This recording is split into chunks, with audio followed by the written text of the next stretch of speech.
বিহার ও অন্ধ্রপ্রদেশকে 15,000 কোটি টাকা আর্থিক সাহায্যের কথা ঘোষণা করেছে মোদী সরকার।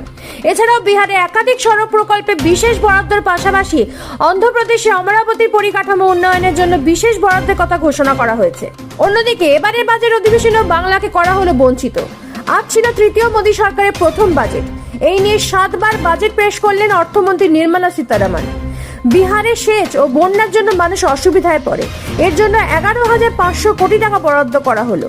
বিহারে পর্যটন শিল্পের দিকেও বিশেষ নজর দিয়েছেন অর্থমন্ত্রী। আসাম, হিমাচল প্রদেশ, অরুণাচল প্রদেশ, উত্তরাখণ্ড ও সিকিমের বন্যা নিয়ন্ত্রণের জন্য বিশেষ বরাদ্দ করেছেন অর্থমন্ত্রী। অন্যদিকে বাংলা প্রাপ্তি প্রায় শূন্য।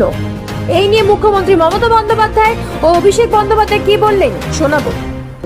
বাংলা কারো দয়া চায় না, কিন্তু বাংলার সম্মান যদি বিঘ্নিত হয়, বাংলার মানুষ কিন্তু তখন গর্জন করবে, ছেড়ে কথা বলবে না। একটা সরকার